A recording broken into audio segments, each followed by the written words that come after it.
हमारा क्लिनिक महर आयुर्वेद एवं panchakarma research centre, जो कि पिशनारी तिराहा ललितपुर में स्थित है। आप पंचकर्म के माध्यम से अपने पूरे शरीर का डिटॉक्सिफिकेशन करा सकते हैं। डिटॉक्सिफिकेशन मतलब कि आपके शरीर के अंदर खान पीन के माध्यम से और बाहरी धूल धक्कड़ और मौसम के प्रभाव के कारण जो शरीर के अंदर व्याधियाँ उत्पन्न हुई हैं, उन व्याधियों को आप बाहर निकाल सकते हैं। पंचकर्म पद्धति आयुर्वेद की एक ऐसी पद्धति है जो कि रोगों को शरीर के अंदर प्रवेश ही नहीं करने देती है। आप शरीर के आंतरिक अंगों का पूरी तरह से शोधन कराते हैं। इसमें 5 चरण होते हैं। पहला चरण होता है स्नेहन, जिसमें पूरी बॉडी की मेडिकेटेड ऑयल से मसाज की जाती है। यह मसाज लगभग 20 मिनट तक चलती है, जिससे कि शरीर में जो त्वचा है, त्वचा में स्निग्धता होती है, तो यह मुलायम हो जाती है और इसके नीचे जो छुपे हुए दोष होते हैं वो ब्लड सर्कुलेशन तेज़ होने के कारण धीरे धीरे आमाशय में एकत्रित होने लगने जाते हैं। द्वितीय चरण होता है स्वेदन का। स्वेदन में मेडिकेटेड स्टीम के माध्यम से पूरी बॉडी की सिकाई की जाती है, जिसमें जो दोष होते हैं वो सभी दोष आमाशय में एकत्रित होने लग जाते हैं और जब शरीर से पसीना निकलता है तो उस पसीने के माध्यम से भी दोष बाहर जाने लगते हैं। तृतीय चरण होता है वमन का, कि हमारे ऊर्ध्व भाग जो में स्थित कफ को बाहर निकालने का सबसे अच्छा तरीका वमन कराने का। वमन करा करके हम अपने लंग्स को पूरी तरह से डिटॉक्स कर देते हैं। वमन में औषधियाँ दी जाती हैं, जिसमें उल्टियाँ आती हैं व्यक्ति को, और जब तक कि शरीर से पित्त ना निकलने लग जाए वमन के माध्यम से, तब तक सम्यक नहीं माना जाता है। और जब पित्त निकलने लगता है, इसका मतलब है कि हमारे शरीर का पहला चरण शोधन करने का पूर्ण होता है। तो वमन के बाद फिर विरेचन का चरण आता है। विरेचन मतलब कि औषधियाँ दी जाती हैं, जिसमें हमारे आमाशय में एकत्रित गंदगी शरीर के बाहर निकाली जाती है। हाथों में जो बरसों से चिपका हुआ मल रहता है, वो भी सब विरेचन के माध्यम से गुदा द्वार से बाहर निकल जाता है। और 5वां चरण होता है बस्ती का। बस्ती 2 तरह से होती है, एक तो निरुई बस्ती होती है, एक अनुवासन बस्ती होती है। निरुई बस्ती में हम काढ़े की बस्ती काढ़ा बना करके गुदा द्वार से जो है काढ़े को डालते हैं और उससे आधा 1 पौन घंटे बाद मोशन आते हैं और व्यक्ति के शरीर के अंदर जो थोड़े बहुत भी रोग इन प्रक्रियाओं से बाहर नहीं निकल पाते हैं, वो बस्ती के माध्यम से पूरी तरह से बाहर निकल जाते हैं।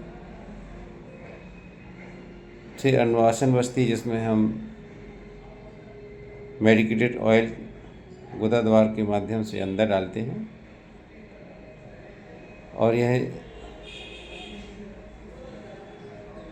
एक अंदर जाने के बाद एक लेयर बना लेता है। इस लेयर से शरीर के अंदर कोई रोग जो है प्रतिस्थापित नहीं हो पाता है। इसमें ये इनके बाद फिर जो चरण स्टार्ट होते हैं तो नस्य के नासिका छिद्रों के माध्यम से हम मेडिकेटेड ऑयल डालते हैं, जिससे कि हमारी नासिका द्वार में जो गंदगी छुपी रहती है वो अंदर जाने के बाद कफ के माध्यम से बाहर निकल जाती है और हमारा गला पूरी तरह से क्लियर हो जाता है। आँखों को शोधन करने के लिए नेत्र बस्ती की जाती है, नेत्र का शोधन किया जाता है। इसमें मेडिकेटेड ऑयल महात्रिफलादि घृत आँखों में जो है एक यंत्र के माध्यम से जो हम आँखों के चारों तरफ लगा देते हैं, उसमें आँखों में ये घृत डालते हैं, महात्रिफलादि घृत थोड़ा सा गुनगुना करके आँखों में डालते हैं। ये 20 से 25 मिनट की प्रक्रिया होती है, जिससे आँखों के अंदर के जो दोष होते हैं वो इसके माध्यम से पूरी तरह से सही हो जाते हैं। अगला कर्म होता है शिरोधारा का। शिरोधारा में सिर के ऊपर मेडिकेटेड ऑयल गिराया जाता है। यह लगभग 40 मिनट तक की प्रक्रिया है, जिससे हमारे सिर के 80 प्रकार के रोग शिरोधारा के माध्यम से दूर होते हैं। कभी तेल से, कभी काढ़े से, तो कभी अन्य प्रकार के जो है औषधियाँ बना करके सिर के ऊपर शिरोधारा की जाती है, जिससे व्यक्ति के नए बाल आ जाते हैं, गंजापन दूर हो जाता है और बीपी जैसी गंभीर समस्या का भी निदान इसके माध्यम से हो जाता है। अब कुछ गंभीर रोग होते हैं त्वचा के, जिनका रक्त मोक्षण करना अति अनिवार्य है। तो रक्त मोक्षण में हिज्मा थेरेपी के माध्यम से उस प्रभावित स्थान पर कप लगा करके रक्त मोक्षण किया जाता है। कपिंग थेरेपी भी बोलते हैं इसको। जो हिज्मा थेरेपी है वो कपिंग थेरेपी भी बोलते हैं इसको। क्या है, इसमें एक कप रहता है बाल्ब टाइप का, और गन के माध्यम से इसकी एक गन होती है जिसमें जो कि वैक्यूम क्रिएट करती है। तो किसी भी जहाँ पर जो भी परेशानी है वहाँ पर उस कप को लगाया जाता है, वैक्यूम क्रिएट किया जाता है। उसके आसपास का जो भी ब्लड है वो उस त्वचा पर लगा करके उस पे ऊपर जो है एकत्रित होने लगता है ब्लड। जो गंदा ब्लड है, जो खराब ब्लड है, वो सर्जिकल ब्लेड से हल्का सा कट लगा करके उस ब्लड को बाहर निकाल लिया जाता है। इससे भी कई रोगों का निदान किया जाता है। कील मुहासे वगैरह में और ओबेसिटी में इसका बहुत अच्छा जो है रिजल्ट देखा गया है। हमने अपने क्लिनिक के माध्यम से बहुत सारे गंभीर रोगों का इलाज किया है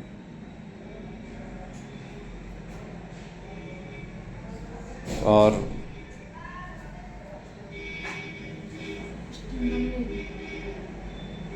बहुत सारे ऐसे रोग हैं जो कि पंचकर्म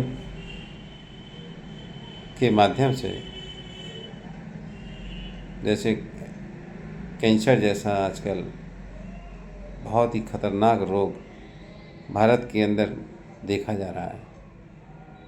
तो बहुत आया ये इस समय बहुत ज़्यादा फैलने लग रहा है। तो मैं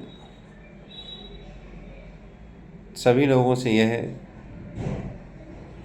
को यह राय देना चाहूँगा कि साल में एक बार अपने शरीर को शोधित ज़रूर करवाएं और जिससे आपके आंतरिक अंगों में जो रोग स्थापित हो रहा है वह पूरी तरह से समाप्त हो जाएगा और फिर दवाओं के माध्यम से जो थोड़ा बहुत बचा रह जाता है वह रोग पूरी तरह से समाप्त हो जाता है। पंचकर्म वास्तव में शरीर को शोधित करने का, डिटॉक्सिफाई करने का सबसे नायाब तरीका है। इसमें लगभग 1 सप्ताह से लेके 15 दिन और पूरा 1 महीना तक का समय लगता है। जिसे वमन कराना है तो 1 सप्ताह है, जिसे विरेचन कराना है तो 2 सप्ताह है। इस तरह से अलग अलग चरणों में अलग अलग समय लगता है। अगर पूरा पंचकर्म कराया जाता है तो लगभग 1 महीने का समय लगता है, क्योंकि स्वेदन भी कई प्रकार के होते हैं।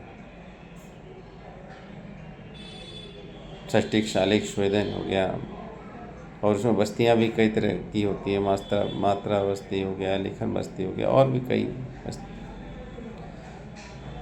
तो जैसा रोग उसी तरह से पंच के चरणों का उपयोग किया जाता है। महर आयुर्वेद एवं पंचकर्म रिसर्च सेंटर, जनपद ललितपुर में काफ़ी वर्षों से पंचकर्म पद्धति से रोगों का इलाज कर रहा है। यह जनपद ललितपुर वासियों के लिए बहुत ही अच्छा चिकित्सालय है,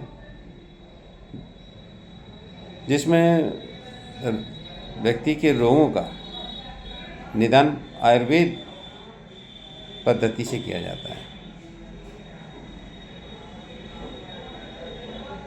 इसलिए मैं आप सभी लोगों को यह सलाह देता हूँ कि आने वाले रोगों से बचने का सबसे अच्छा तरीका है कि पंचकर्म कराएं और शरीर को शोधित करा करके निरोगी बनाएं। बहुत बहुत धन्यवाद। बहुत बहुत धन्यवाद।